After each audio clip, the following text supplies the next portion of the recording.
Bom dia, meus irmãos. Graça e paz da parte do Senhor nosso Deus. Nesse dia especial, no domingo, dia do Senhor, o Senhor nos concede essa oportunidade de nos reunirmos como povo de Deus, para bendizermos a Ele, reconhecendo sua bênção, seu cuidado, para ofertarmos em sinal de tudo isso, e também a oportunidade graciosa de ouvirmos a sua palavra. E eu queria convidá-los nesse instante, nesse mundo de verdades transitórias, abrirmos a nossa Bíblia, Verdade Absoluta, no livro de Provérbios, capítulo 13, e lermos o capítulo 13, do versículo 1 ao versículo 25. Provérbios, capítulo 13, versos de 1 a 25.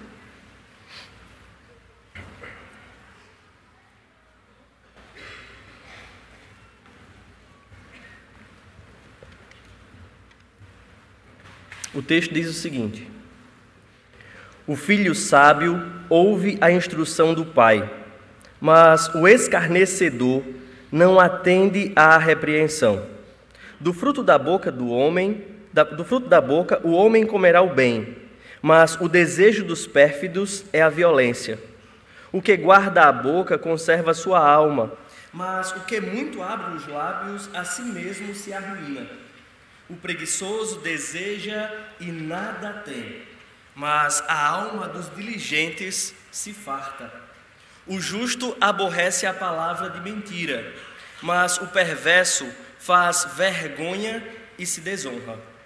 A justiça guarda ao que anda em integridade, mas a malícia subverte ao pecador.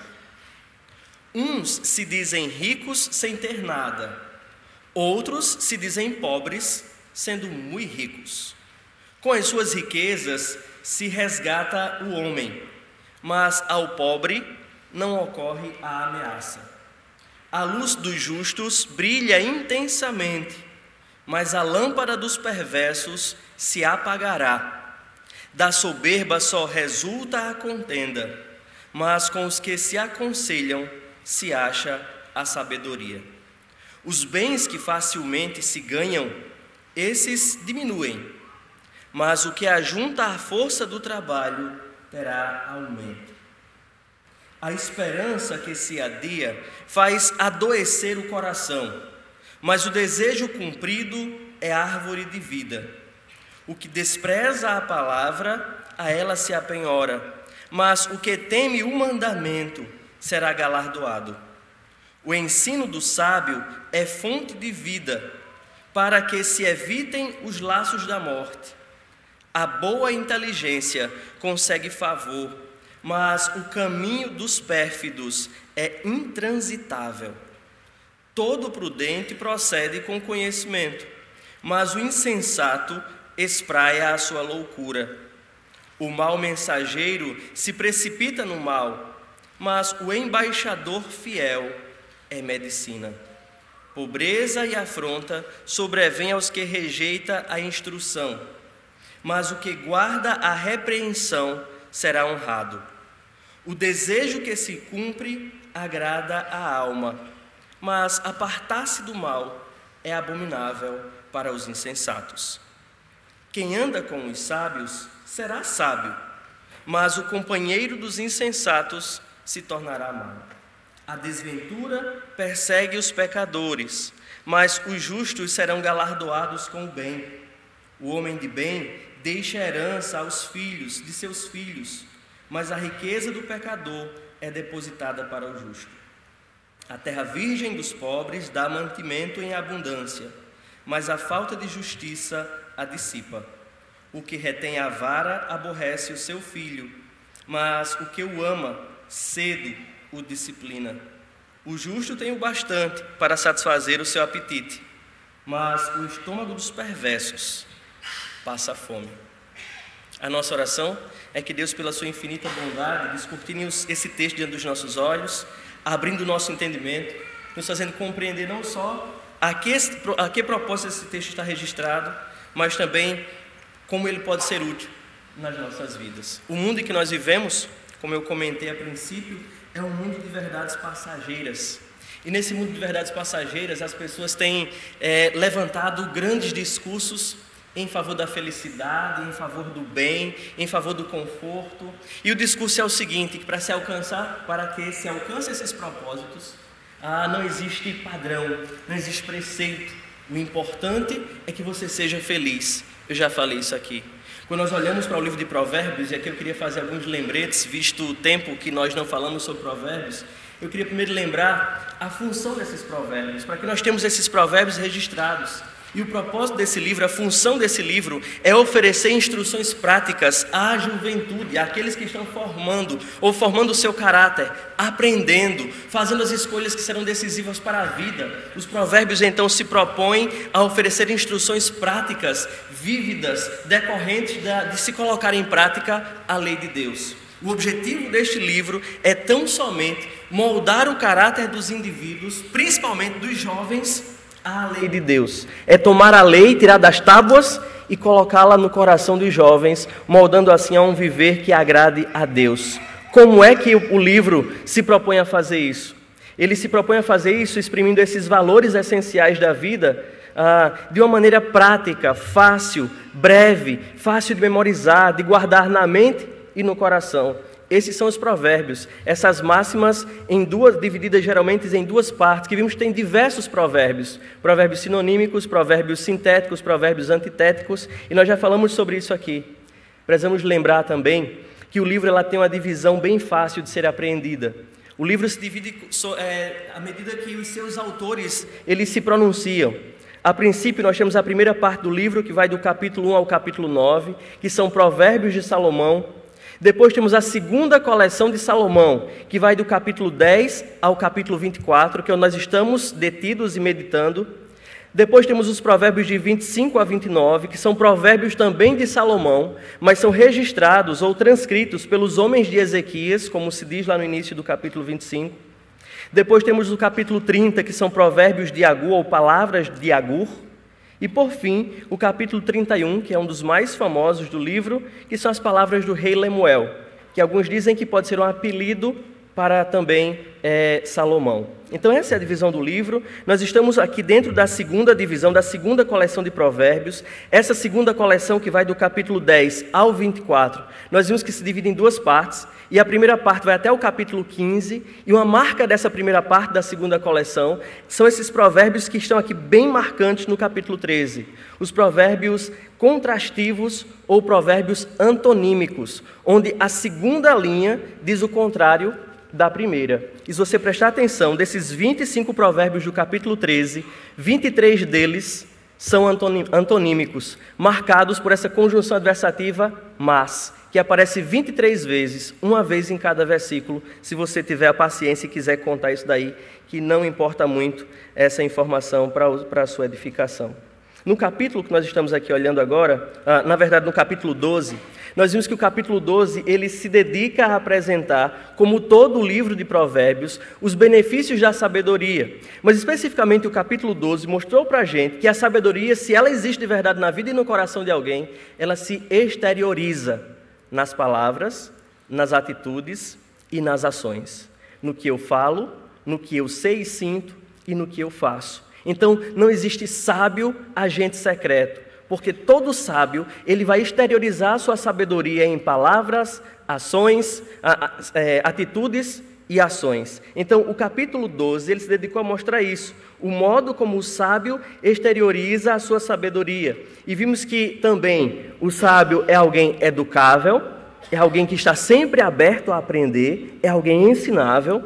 Vimos que o sábio é alguém prudente, ele avalia o fim das coisas antes de dar início a elas, e ele é alguém convicto, ele sabe no que ele crê, e ele tem certeza que por fim todas aquelas promessas se concretizarão na sua vida. E vimos que o sábio é alguém coerente, combina o que fala com o que faz.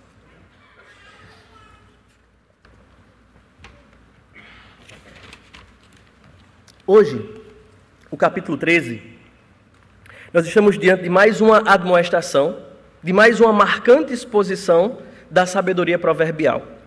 Esse capítulo 13, ele tem uma estrutura fantástica, assim, que deixa a gente fascinado quando a gente olha para a sabedoria de quem registrou essas palavras. O jogo de palavras usado é fantástico mesmo, construído de 4 unidades, a gente vai perceber isso bem divididinho, e essa divisão ela é muito marcada por uma figura de linguagem que a gente usa muito, mas conhece pouco, que é a paronomásia.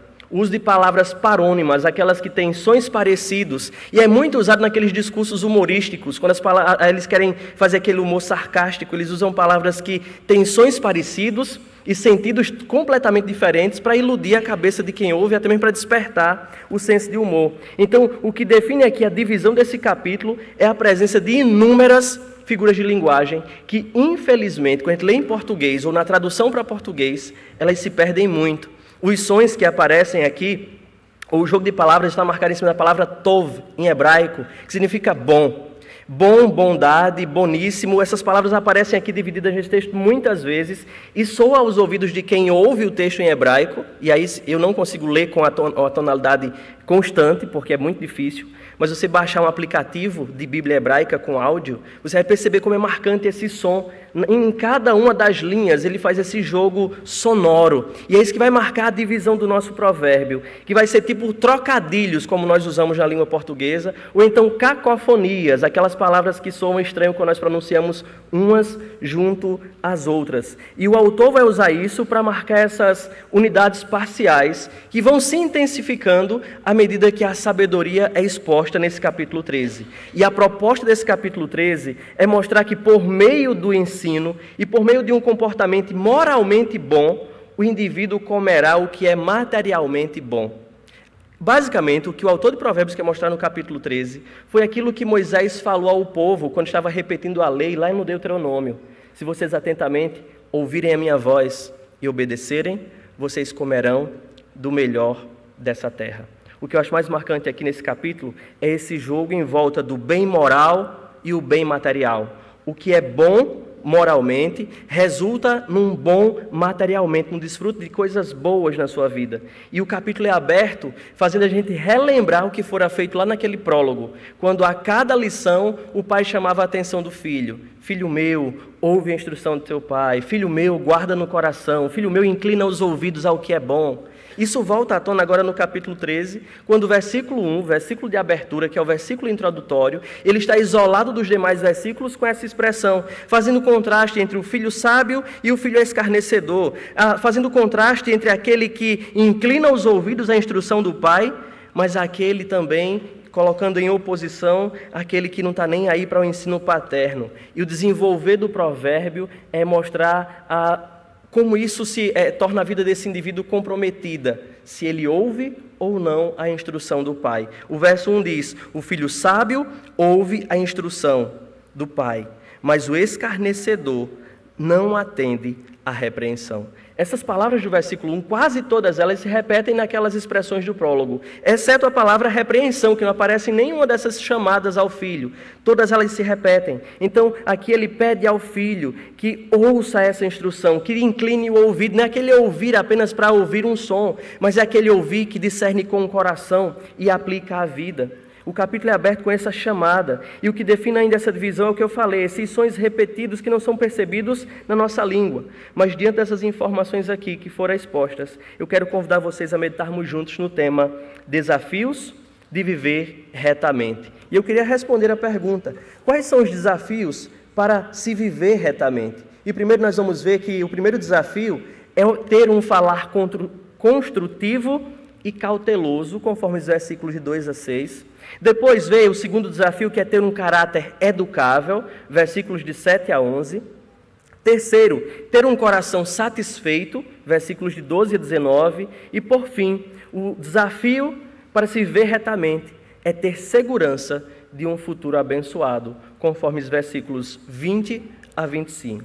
Então, um tema predominante nessa segunda coleção de Salomão, nessa primeira parte dessa segunda coleção, é o modo de falar e falar sobre riquezas. Se vocês prestaram atenção ou lembrarem do que já foi exposto aqui em Provérbios, esse tema ele é repetitivo e marcante nessa parte. Ter cuidado com o que fala e não colocar o coração nas riquezas. Mas o interessante é que esse assunto agora é trazido à tona, novamente aqui, nesse capítulo, mas agora é colocado como um desafio diferente. As riquezas, elas vão denotar agora se a pessoa é justa ou injusta na segunda parte do capítulo. E na primeira parte, nós vamos ver que um falar construtivo e cauteloso caracteriza o primeiro desafio de um viver reto, ou de se viver retamente. Então, olhemos primeiro para esses versículos que iniciam o nosso capítulo. O filho sábio ouve a instrução do pai, mas o escarnecedor não atende à repreensão.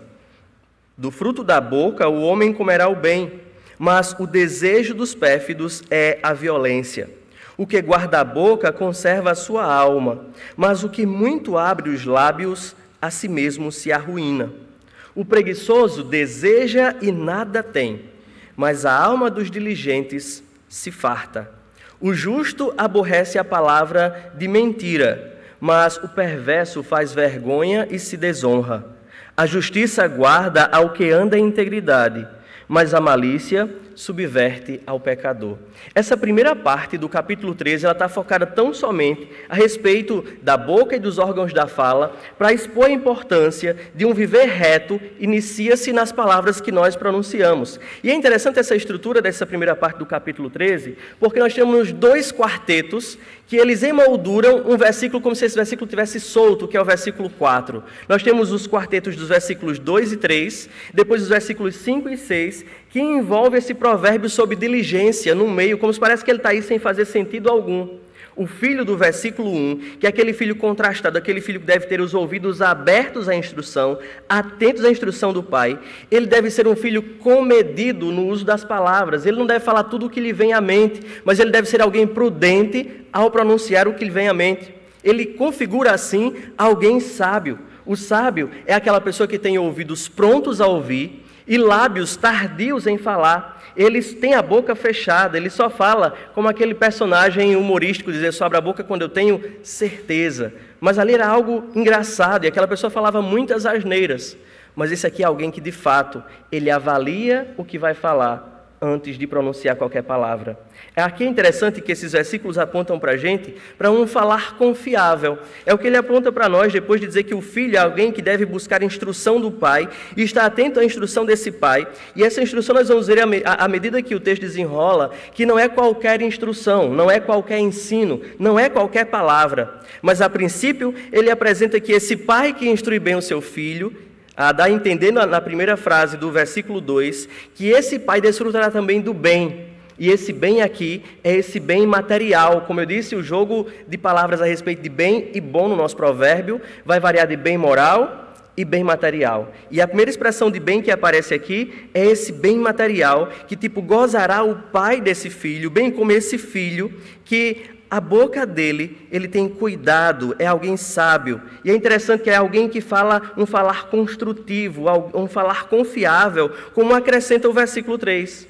O que guarda a boca conserva a sua alma, mas o que muito abre os lábios, a si mesmo se arruína. Então é interessante olhar para esse texto, que esse falar comedido, esse falar construtivo é apresentado aqui.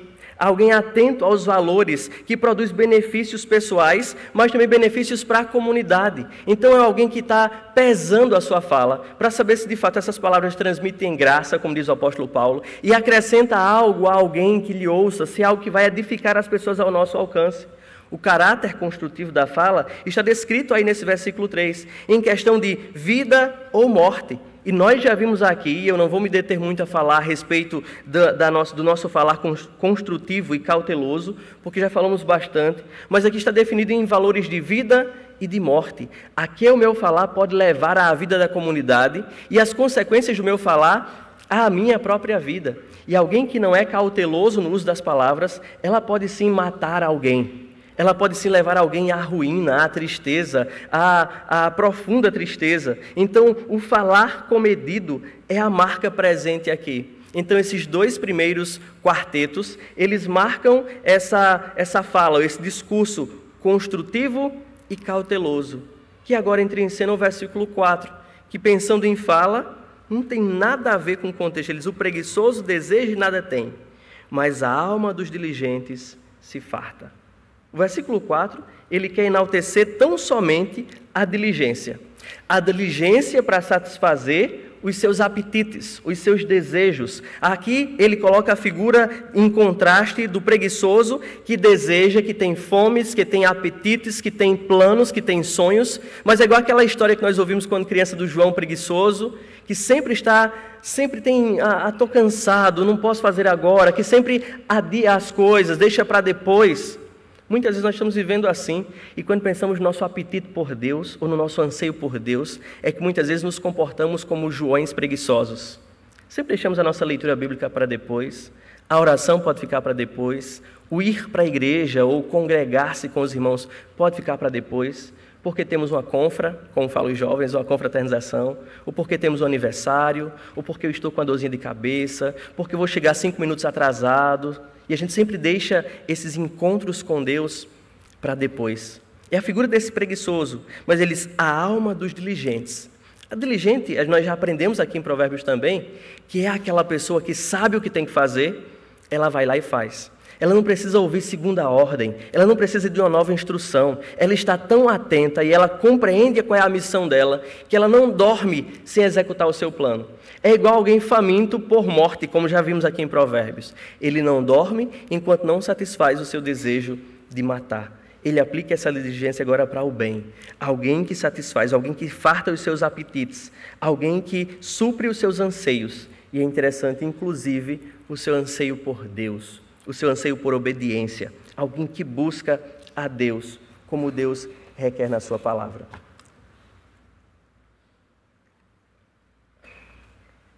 Vamos entender depois o porquê desse versículo solto no meio dos quartetos, porque agora aparecem mais 2 quartetos, versículos 5 e 6, que ele agora define os oradores dos versículos 2 e 3 como justos e pecadores, ou perverso e alguém íntegro.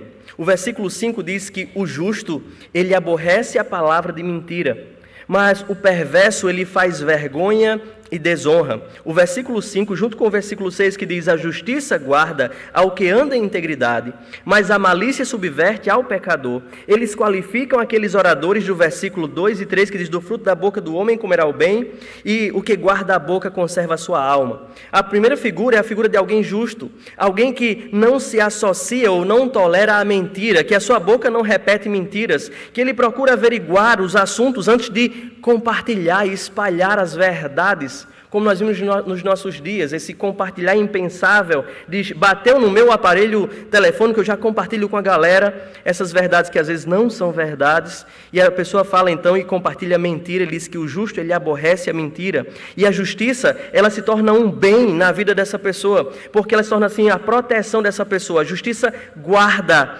ao que anda em integridade, e mostra que o falar cauteloso e construtivo, hoje eu já tropecei muitas vezes nessa palavra, construtivo, protegem o justo, abençoa o justo, livra o justo da desgraça social, livra o justo da ruína. E o interessante aqui é que essas palavras que aparecem para o perverso e para o malicioso, que é o que está contrastando aí, é como se fosse, a ruína deles é como se fosse um mau cheiro, um odor, é o sentido que aparece em hebraico, que não tem como esconder, não tem como passar desapercebido. A pessoa que se entra pelo caminho da mentira, da injustiça, a pessoa que subverte a verdade, ela vai se tornar alguém arruinado socialmente, desgraçado socialmente, desacreditado. Enquanto que aquele que tem um discurso comedido, que é cauteloso, aquele que fala palavras construtivas, saiu bem.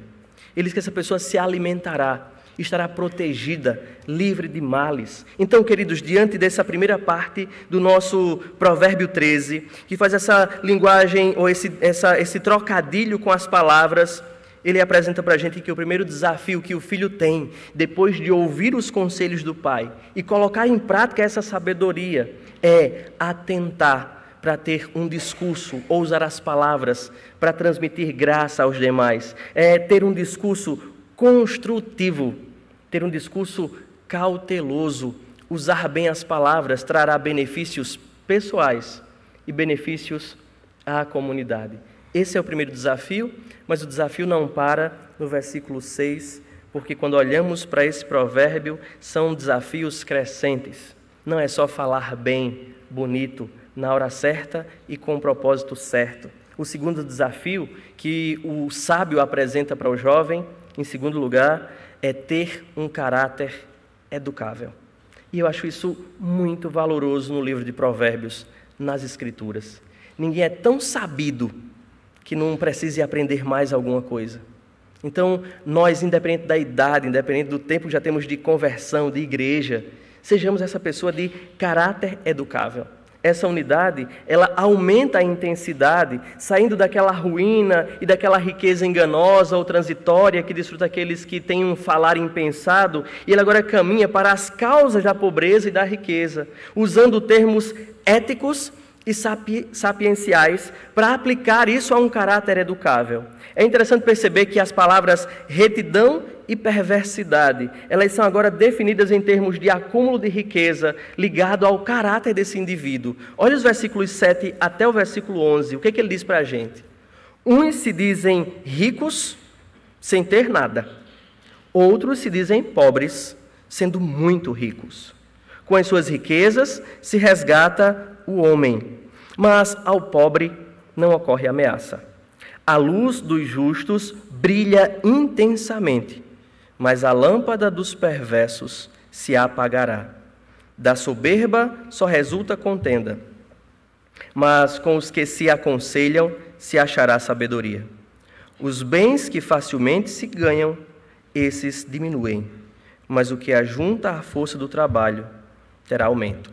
Se você prestar atenção, o que emoldura essa segunda unidade são essas palavras: a riqueza, crescimento, acúmulo de bem, e aqui o que marca essas paronomásias de Provérbios número 13, essa figura de linguagem, é a palavra rico no versículo 7 e a palavra aumento no versículo 11. Que no nosso idioma não soa como uma paronomásia, mas em hebraico sim, ele vai soar como essa entonação, esse trocadilho presente aqui. E dentro dessa moldura, ele vai descrever isso em figuras de riquezas. Ele descreve alguém que tem o caráter ensinável ou alguém que não está atento aos alertas, alguém que não está atento às ameaças do que o seu proceder tem conduzido.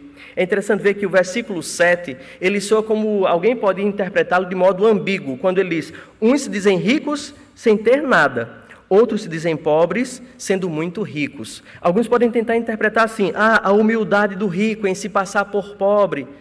E eu dizer assim, não, é a mentira do pobre querendo ser rico.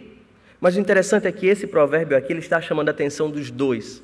Tanto do pobre que quer se passar por rico, como do rico que quer se passar por pobre. Ele condena os fingidos. E esses fingidos aqui, eles são chamados a atenção no versículo 7, porque eles estão defraudando as pessoas. Quando alguém é pobre e se passa por rico, ele está defraudando a sociedade, ganhando o louvor da sociedade, a atenção da sociedade, sem de fato ser aquilo que ele é. Enquanto que aqueles que se dizem ricos e se passam por pobres, eles defraudam tanto a sociedade, negando o benefício que a sociedade merece ou deve receber deles, como eles defraudam a Deus, encobrindo a bênção recebida do Senhor. Então, o texto ele chama as pessoas a verem uma vida verdadeira, reta. E esse versículo aqui, ele funciona como uma ligação. Ele está saindo do assunto anterior para entrar no assunto novo. Quando ele usa aqui a palavra desses que se dizem ricos e nada têm, e outros se dizem pobres, sendo muito ricos. E ele agora entra no versículo 8.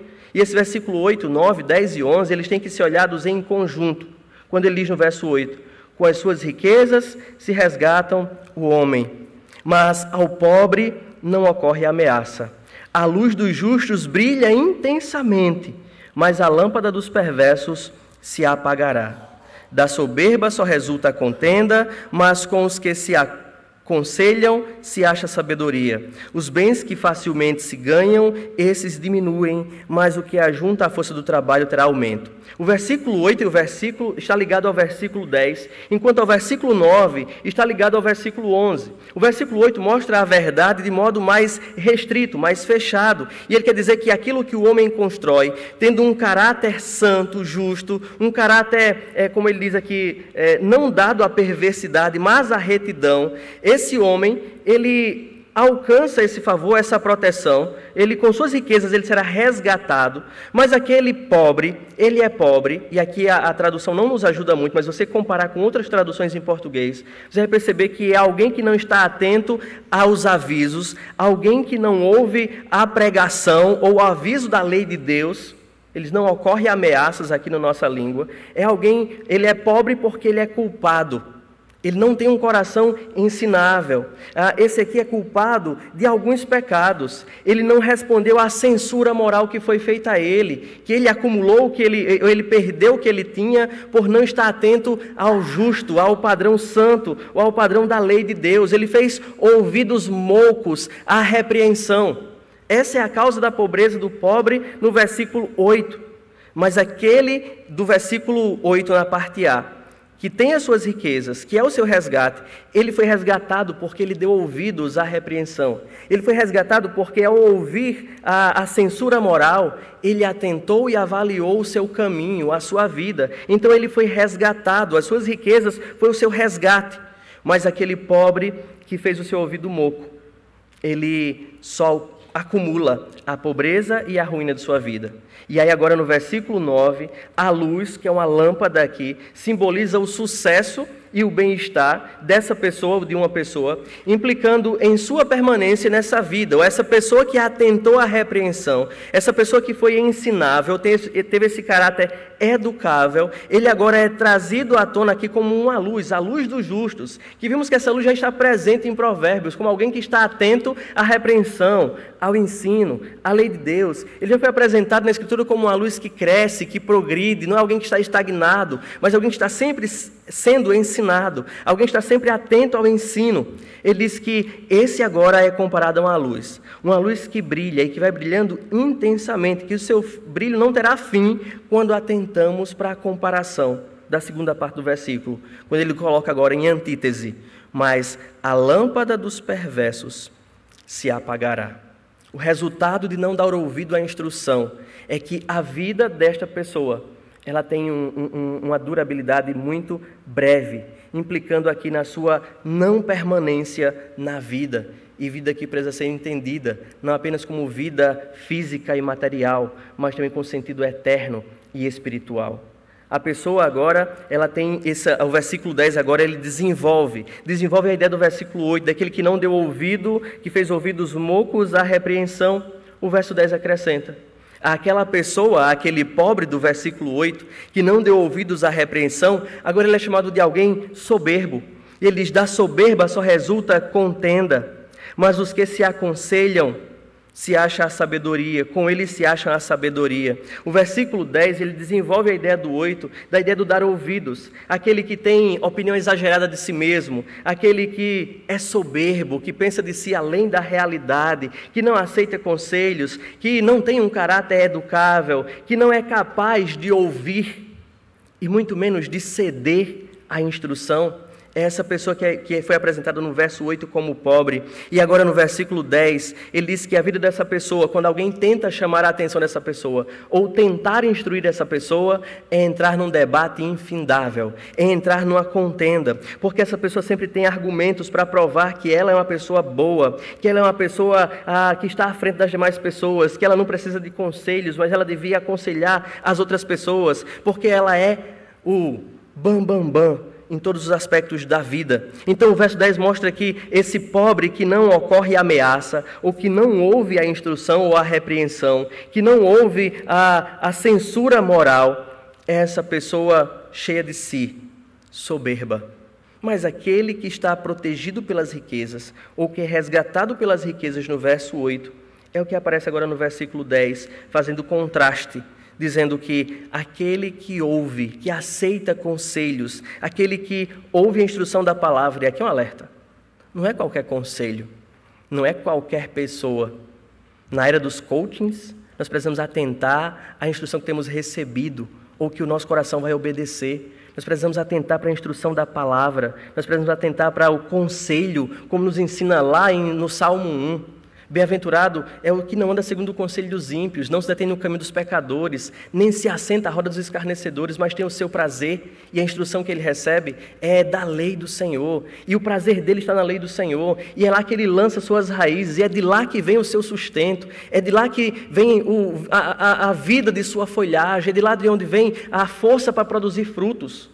É da lei do Senhor, não é de qualquer ensino, não é qualquer segredo de sucesso que deve atrair a nossa atenção e às vezes trazer os nossos pés para o caminho da ruína ou até mesmo da destruição. O versículo 11, ele vai expandir o versículo 9 e mostrar para a gente que a luz dos justos brilha intensamente, mas a lâmpada dos perversos será apagada. Sabe por quê? Porque os perversos, eles não têm padrão de justiça nem de ética para acumular os seus bens. Os bens que facilmente se ganham, esses diminuem, esses é razão de ruína, mas o que ajunta, e aqui é com o trabalho da mão, é como aparece em hebraico, ou a força do trabalho, esse prosperará, terá aumento. E eu gosto da palavra aumento aqui porque ela faz, como eu já disse, com ricos, lá do versículo 7, ela faz esse paralelo. A riqueza permanente do justo, ela é contrastada com essa riqueza transitória dos perversos. Essa riqueza que é acumulada com facilidades, com lucro fácil, com negócios fraudulentos, com jogos de azar e coisas do tipo. É colocado aqui tudo dentro desse sentido do que se acumula ou bens que facilmente se ganham. Mas uma coisa que eu quero pontuar antecipadamente aqui é que nem toda pobreza é uma punição, que nem toda pobreza é má. O provérbio ainda vai corrigir isso para a gente. Mas em primeiro lugar, e nem toda riqueza é sinônimo de justiça, ou de que você está acumulando com o trabalho da mão, ou que é bênção de Deus. As duas coisas são válidas ser pontuadas aqui nessa segunda parte de Provérbios. Mas o que ele quer colocar aqui é que esse jovem que é chamado a atenção no versículo 1, o filho que aparece no versículo 1, se ele der ouvidos à instrução do pai, ou seja, se ele tiver um caráter educável, um caráter moldável, ele herdará essa bênção da proteção divina, do favor de Deus, que é sinônimo de riqueza em Provérbios. Então o texto apresenta para a gente já 2 desafios para um viver reto, para ver retamente. O primeiro é um falar comedido, um falar construtivo. O segundo é ter um caráter educável. Não importa o tempo que passar. Lembremos-nos que fomos chamados à santificação. E essa é a vontade de Deus para a vida de todos nós. Essa vontade comum para toda a igreja. É que sejamos santos. Mas nós sabemos que santificação é um processo contínuo, que é selado na nossa morte. Só quando morrermos é que esse processo terá fim. Então, até o paletó de madeira se fechar, nós estamos num processo de santificação, de aprendizagem. E não existe ninguém tão sábio que ainda não tenha nada, ou que não tenha mais nada a aprender. E nós, como jovens, principalmente jovens que estão construindo aí a vida, nós precisamos entender isso. Precisamos aprender. Primeiro, com a figura que aparece aqui, o sábio, com o pai, que está transmitindo o ensino da palavra de Deus. A melhor instrução está dentro da nossa casa. E é lá que a Bíblia manda que o pai seja dedicado ao ensino do filho, que ensine sentado, andando, ao deitar, ao levantar. E o desafio dos pais é inculcar nos filhos a palavra de Deus. É tê-la sempre ao alcance dos olhos dentro de casa, para que o filho possa caminhar nesse caminho e, quando for velho, não se desviar dele. Então, ter esse caráter educável é o segundo desafio para ter um viver reto, agradável a Deus. Mas o texto ele não para no versículo 11. Eu disse que são desafios crescentes. E agora o sábio ele acrescenta para nós mais um desafio a partir do versículo 12. O texto a partir do 12 diz assim: a esperança que se adia faz adoecer o coração, mas o desejo cumprido é árvore de vida. O que despreza a palavra, a ela se apenhora, mas o que teme o mandamento será galardoado. O ensino sábio é fonte de vida, para que se evitem os laços da morte.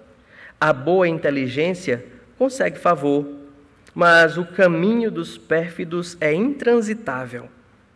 Todo prudente procede com conhecimento, mas o insensato espraia a sua loucura. O mau mensageiro se precipita no mal, mas o embaixador fiel é remédio, é medicina. Pobreza e afronta sobrevêm ao que rejeita a instrução, mas o que guarda a repreensão será honrado. O desejo que se cumpre agrada a alma, mas apartar-se do mal é abominável para o insensato. Além de ter um coração educável, ou ser alguém educável, o terceiro desafio que Salomão coloca aqui para a gente em Provérbios capítulo 13 é que alguém que queira viver retamente, alguém precisa ter um coração satisfeito, um coração contente. Veja, é isso que abre e fecha essa divisão que nós acabamos de ler. O versículo 12 fala isso na segunda linha do provérbio contrastivo, quando ele diz: mas o desejo cumprido é árvore de vida, o coração que está satisfeito, o coração que sana, como diz o versículo 4, que é diligente em fartar os seus desejos. Não falo todos os desejos, nós vamos chegar nisso. E a seção fecha no versículo 19, na primeira parte do versículo, dizendo isso: o desejo que se cumpre agrada a alma. Então, desejo cumprido é o que emoldura essa seção. Esse é o principal anseio. O que deveria estar presente aqui é o que está dentro dessa seção, é o que devia ser o nosso primeiro anseio e o principal anseio. Porque na vida nós temos anseio por muitas coisas. Quando eu falo de anseio é de vontades, desejos. Sonhamos com muitas coisas. E o tempo, o espírito da época, às vezes dita muitos desejos para o nosso coração. E esses desejos ditados pelo espírito da época, às vezes roubam o que deve ser o verdadeiro desejo, que deve habitar o nosso coração, deve ser o principal anseio da nossa alma. Observe que, a partir do versículo 13, depois de falar, eu vou comentar ainda 12 e 19, mas a partir do 13, ele fala desse desejo, deve ser o desejo principal do nosso coração. Está presente nesse paralelismo do 12, ou do 13, do 14, e as palavras vão aparecer como sinônimos também no 18. Veja, quando ele diz: o que despreza a palavra, a ela se apenhora, mas o que teme o mandamento será galardoado. O ensino sábio é fonte de vida para os que para que se evitem os laços de morte. Então, as palavras que aparecem aí contrastando dentro dos versículos é a palavra, mandamento, ensino sábio. Mas no versículo 18 vão aparecer agora instrução e repreensão. Todas essas palavras são sinônimas para se referir à Torá, ou à lei de Deus, ou aos mandamentos de Deus, ao ensino que vem de Deus. E o que essas palavras querem deixar claro aqui para a gente é que o nosso coração deve estar ansioso, em primeiro lugar, por Deus e pela sua palavra. Nós precisamos sanar, esse deve ser o principal anseio do coração da gente, que devia anteceder todos os outros desejos, todas as outras vontades, era ter anseio pelos ensinos do Mestre, pelos ensinos do sábio, pelos ensinos do Senhor, que são a fonte de vida, que é o que o sábio está chamando a atenção no versículo 1. O filho sábio ouve a instrução, e essa instrução aqui é o que tem peso de lei de Deus, é aquele que tem peso de ensino que vem da palavra de Deus. A estrutura interna se refere a aceitar ou a desprezar a palavra. E aqui, de fato, a palavra de Deus. Quem aceita a palavra, o texto aponta para a gente nesses versículos lidos, que ele é ou será galardoado, como apresenta o versículo 13, que ele será vivificado, ou é fonte de vida, como diz o versículo 14. Diz que essa pessoa aqui consegue o favor, como eu já falei, ou a bênção de Deus sobre a vida dela. Ele diz que aquele que é prudente, que anda com conhecimento, essa pessoa aqui ela vai proceder de forma prudente, de forma pensada, avaliando o fim das coisas. Essa pessoa será livrada do mal e ela será no meio da comunidade como remédio, como medicina no meio da comunidade. É interessante perceber que, em contraste a isso, aquela pessoa será recompensada, galardoada, receberá o favor de Deus, será vivificada. Aqueles que rejeitam a palavra, ou têm qualquer outro anseio no seu coração, que tome o primeiro lugar do anseio por Deus, essa pessoa, ela vai cair em laços. E a figura de laço aqui é aquela figura mesmo de armadilha, que você não está vendo no caminho, e você pensa que o caminho está indo bem, mas de repente surge um laço, eles laços de morte, de ruína. Ela cairá em destruição, em pobreza, como apresenta aqui no versículo 18, pobreza e afronta é essa pessoa que rejeita a palavra, que rejeita o caminho do Senhor. O verso 17 apresenta para a gente essa figura de alguém que tem o coração ensinável, de alguém que fala discursos construtivos e prudentes. Ele diz que essa pessoa é comparado aqui no verso 17 a um mensageiro. Aparece primeiro o mensageiro mau. Mensageiro, para a gente, é alguém que porta uma mensagem, mas naquele contexto ela tem essa figura muito marcante. Ele era alguém contratado para levar essa mensagem. Tinha esse cargo antigo de mensageiro no Antigo Oriente Próximo, quando era alguém contratado para levar uma mensagem, e ele precisava ser fiel a essa mensagem e apresentar no outro. Se o mensageiro fosse um mau mensageiro e distorcesse a mensagem conforme ou para beneficiá-lo, ele poderia levar duas pessoas à guerra, à destruição, à ruína. Mas se ele fosse um mensageiro fidedigno, como diz o versículo de número 17 e 18 aí, ele fosse esse bom embaixador fiel, ele seria medicina. Então o embaixador é alguém que promove a comunidade. É alguém que leva essa palavra ou essa mensagem fiel e que cura ou que leva a um bom proceder, ao sucesso, ao êxito, ao crescimento. O que todo mundo anseia, essa fidelidade à palavra. Então, os bons mensageiros, eles precisam ser ouvidos, esses embaixadores, esses representantes. Nós devemos ser esses bons representantes do verso 17, que não se precipita no mal ou no desejo do coração de crescer em detrimento dos demais, ou de sobressair pisando nos outros. É isso que apresenta o verso 17. O 18, ele denota a justiça de Deus, de um Deus que pesa na balança os dois, que coloca de um lado e de outro o justo e o perverso, e que ele constata então o fim daquele que é incorrigível, que é pobreza, vergonha, ruína, e o fim daquele que está com o coração satisfeito, daquele que é educável, daquele que fala retamente, é aquele que será louvado pela comunidade, daquele que é considerado como remédio para a comunidade, daquele que será honrado pela comunidade. Essa figura que aparece. Então, a pobreza do verso 18, que aponta aqui também, é uma pobreza que tem outras causas. É uma pobreza que advém de rejeitar a palavra de Deus. E por rejeitar essa palavra de Deus, a gente pode encontrar outras causas para essa pobreza. Por exemplo, a pobreza ela tem causas no livro de Provérbios decorrente da preguiça.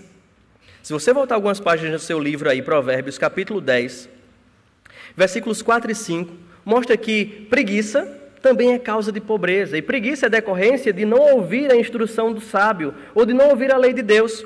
Provérbios 10, versículo 4, diz assim: o que trabalha com mão remissa empobrece, mas a mão dos diligentes vem a enriquecer-se. Verso 5, o que ajunta no verão é filho sábio, mas o que dorme na cega é filho que envergonha. Então vemos que não ouvir a instrução do sábio, ou não ouvir o preceito de Deus, não ter um coração satisfeito com o Senhor, denota essa ideia de pobreza causada por preguiça. Ou até mesmo alguém que, por não ouvir a instrução de Deus, ele coloca o seu coração agora no prazer e no luxo. E amar o prazer e ao luxo pode ser também razão de ruína, razão de pobreza. Se você abrir a sua Bíblia em Provérbios capítulo 1, versículo 17, você vai ler isso também. Provérbios 21, 17. Quem ama os prazeres empobrecerá, quem ama o vinho e o azeite jamais enriquecerá. Então, amar o luxo, amar o prazer, ou se passar por rico, como nós já vimos aqui no versículo 7, é essa pessoa que vai trabalhar e nada vai ter, porque o coração dela está nos prazeres, está no amor à riqueza. E nós já aprendemos isso no Novo Testamento de forma clara e bem dita pelo apóstolo Paulo.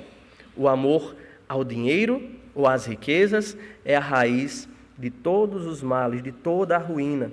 Mas não existem só essas razões para a pobreza. A tendência da pessoa falar muito e trabalhar pouco é razão também para a pobreza, como coloca Provérbios capítulo 14, versículo número 23. Aquela pessoa que fala muito de sucesso, fala muito do que faz, fala muito e nada faz. Os sábios, Provérbios 14, versículo 23. Em todo trabalho há proveito, mas meras palavras, porém, levam à penúria. Falar muito e fazer pouco. E por fim, aqui claro no nosso capítulo 13, versículo 25, a perversidade, o não ouvir ou não estar atento ao que o Senhor fala, é a causa final e definitiva de toda a pobreza. O verso 25 diz: o justo tem o bastante para satisfazer o seu apetite, mas o estômago dos perversos passa fome, está na pobreza, na ruína. Queridos, esse texto do desejo cumprido, daquela pessoa que procura satisfazer a busca por Deus, aquela pessoa que tem um anseio pela palavra de Deus sanado, é o desafio de viver retamente. É alguém que deseja amar a Deus sobre todas as coisas e que, por consequência, ele traz sobre si essa bênção, o favor, o galardão de Deus. Mas eu preciso lembrar aqui para vocês, como eu falei anteriormente, que há pobreza também na Bíblia, não como sinônimo de punição, não como sinônimo decorrente de preguiça, ou de falar muito e trabalhar pouco, ou de perversidade.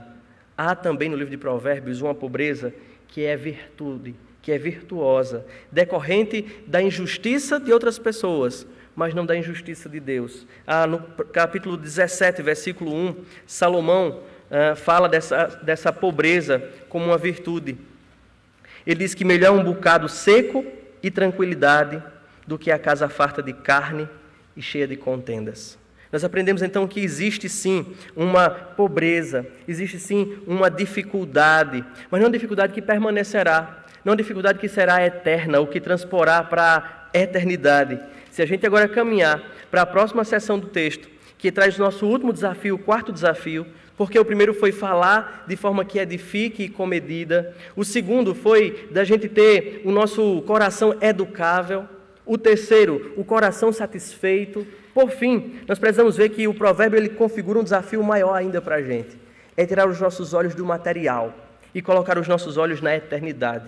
Eu digo, esse quarto desafio, a igreja pós-moderna precisa atentar para ele e não esquecer que as promessas de Cristo não é apenas para esta vida, porque às vezes nós como igreja, como povo de Jesus, nós estamos focando só nessa vida, fruto do espírito da época, que chama atenção só para uma prosperidade material e para bênçãos somente presentes. E esquece daqueles ensinos de Paulo, de olhar para o alto e buscar as coisas do alto. O provérbio ele começou falando de palavras, depois de riqueza, denotando caráter. Ele fala de coração satisfeito que supre ou que realiza os seus desejos, ou que o seu principal desejo é fazer a vontade de Deus. E ele caminha agora para o versículo 20 até o versículo 25 e acrescenta o quarto desafio para um viver reto, que é ter segurança de um futuro abençoado pelo Senhor. Do Senhor que pesa na balança a vida do justo e do perverso. O verso 20 agora diz assim para a gente, vai nessa transição. Quem anda com os sábios será sábio, mas o companheiro dos insensatos se tornará mau. A desventura persegue os pecadores, mas os justos, esses justos serão galardoados com o bem. O homem de bem deixa herança aos filhos de seus filhos, mas a riqueza do pecador é depositada para o justo. A terra virgem dos pobres dá mantimento em abundância, mas a falta de justiça o dissipa. O que retém a vara aborrece a seu filho, mas o que o ama cedo o disciplina. O justo tem o bastante para satisfazer o seu apetite, mas o estômago dos perversos passa fome. O versículo 20, que é o versículo introdutório, lembrando que ele está falando para esse filho, para esse jovem do versículo 1, ele desafia, esse versículo introdutório, desafia o filho às boas companhias, desafia o filho a se juntar aos sábios. Para quê? Para se tornar mais sábio ainda, e que evite os estragos dos provocadores, dos insensatos, dos maus. É o que o verso 20 mostra. Quem anda com os sábios será sábio, mas o companheiro dos insensatos se tornará uma pessoa má, perversa como os perversos, insensato como os insensatos. É aquele velho ditado popular, é um ditado popular, mas vem da palavra.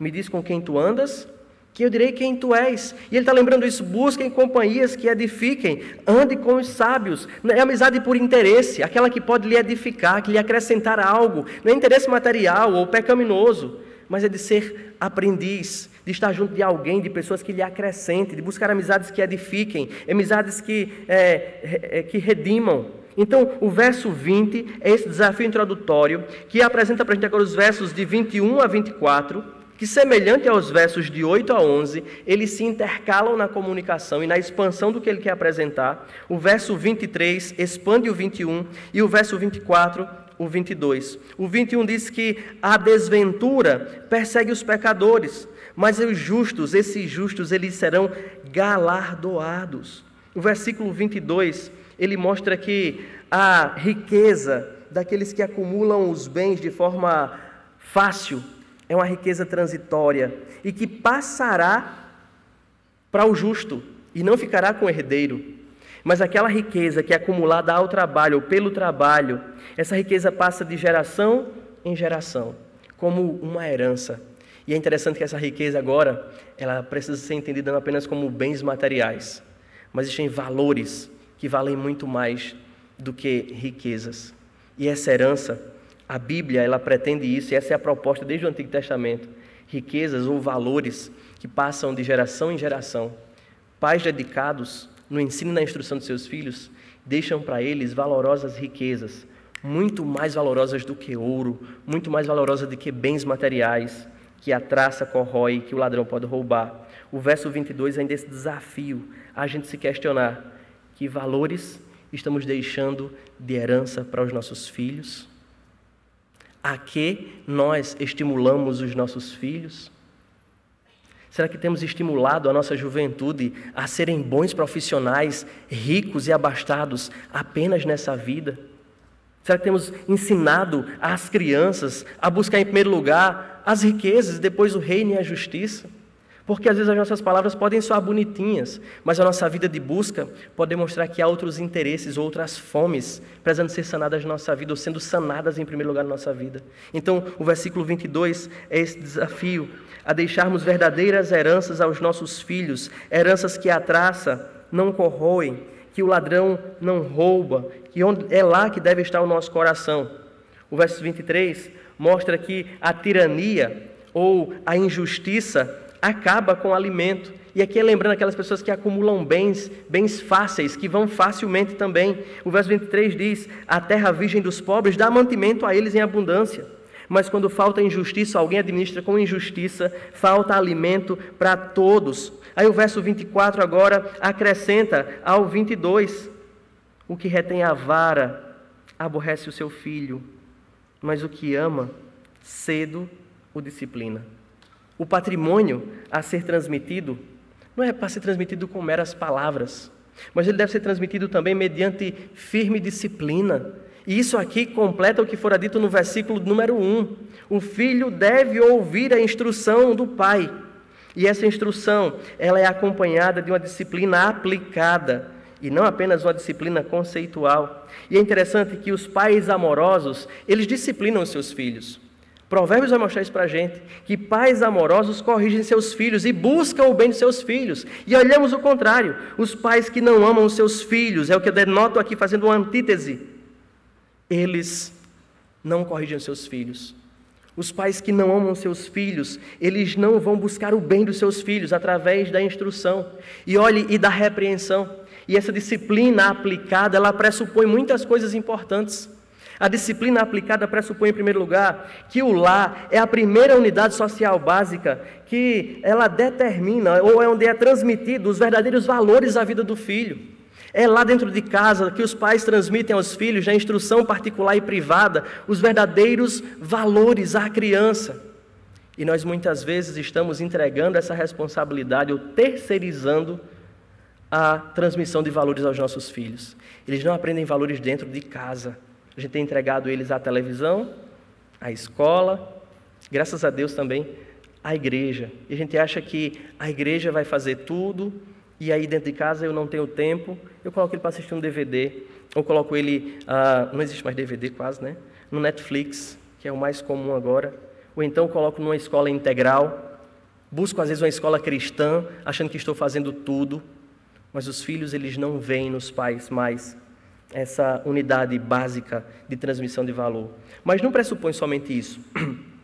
Quando a gente disciplina os nossos filhos, quando a gente busca os nossos filhos para o bem, os filhos aprendem que os pais, eles têm valores absolutos a ser transmitidos, que não é qualquer valorzinho, que, não, se eu fizer está certo, se eu não fizer tudo bem. Assim como nós não disciplinamos os nossos filhos, eles vão entender isso mesmo, que não são verdades absolutas, mas transitórias, que pode ser, mas não pode também. Então, quando os pais, eles disciplinam os seus filhos, ou quando eles buscam os seus filhos para o caminho do bem, através não só de palavras, ele está dizendo isso ao filho. O que eu estou querendo dizer a você não é qualquer verdade, não, é absoluto. E quando o absoluto não é atendido, há consequências. E o problema do nosso tempo é que todo mundo acha que pode fazer qualquer coisa, que tudo é válido, porque nós estamos perdendo isso, e o governo, de certa forma, tem invadido as famílias para fazer isso mesmo, instruir as famílias a fazer isso. Quando a gente fala de disciplina para os filhos, disciplina física, as pessoas dizem assim, mas isso não é amor, a gente pode fazer um castiguinho, a gente pode deixar assim, pode fazer de outra forma, vamos conversar. Mas será que de fato existe esse diálogo de chegar junto mesmo, para chamar a atenção mesmo, para instruir mesmo? Ou será que é apenas uma desculpa para você não sofrer? Porque quando nós disciplinamos os nossos filhos, nós também sentimos, nós também sofremos. Mas esse é o desafio de Provérbios, é não negar ao filho a vara, a disciplina.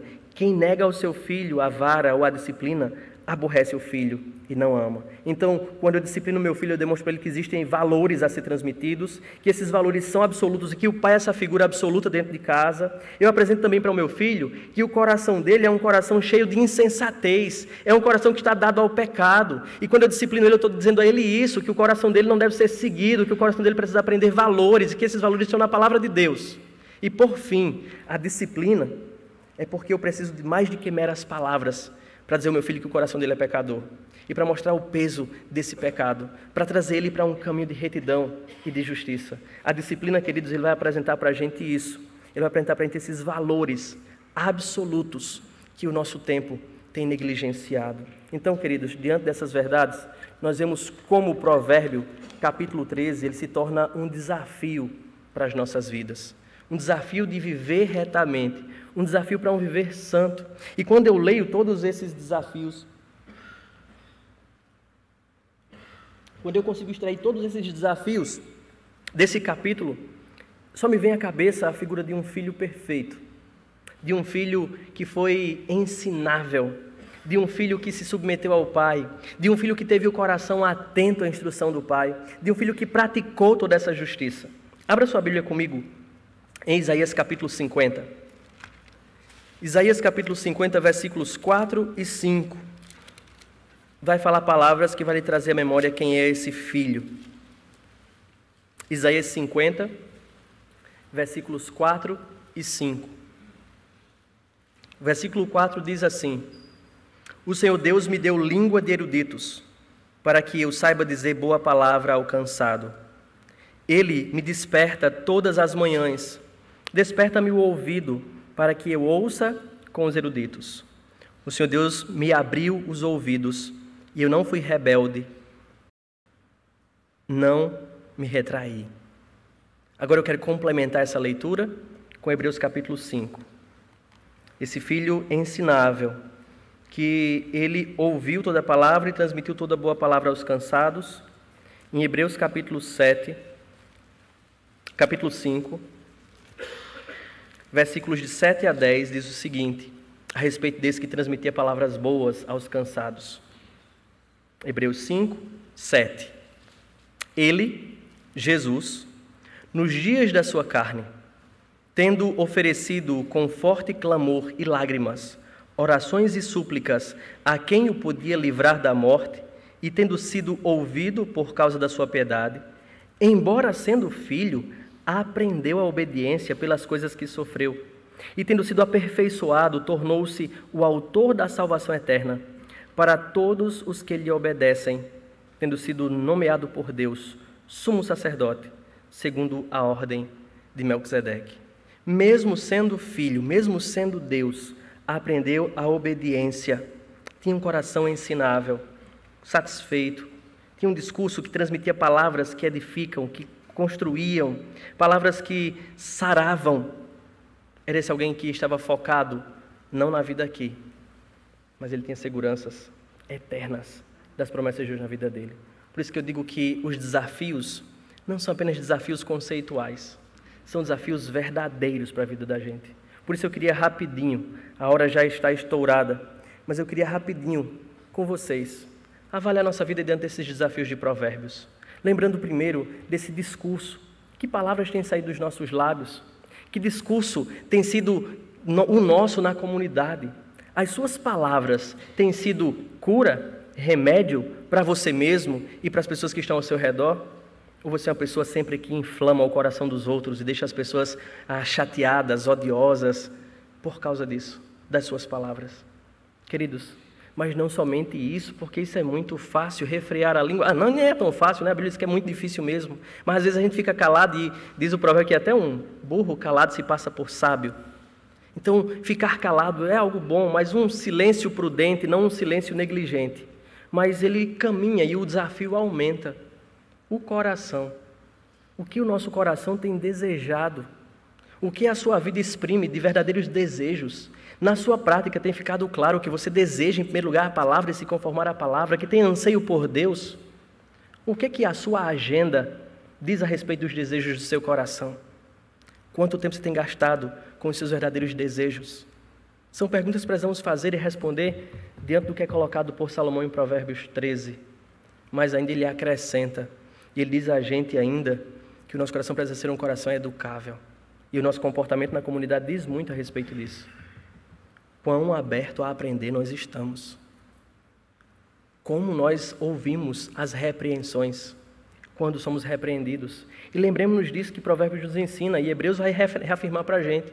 Deus só disciplina um filho que ama. Deus só corrige um filho a quem quer bem. Se você não está sendo disciplinado ou corrigido, se está em falta, tenha cuidado. Você pode ser um bastardo e não filho. E por fim, é a nossa segurança desse futuro eterno.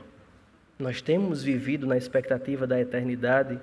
Ou será que estamos enganados pelo espírito da época, buscando prosperidade material aqui e achamos que não temos fé porque não estamos enriquecendo, não estamos prosperando?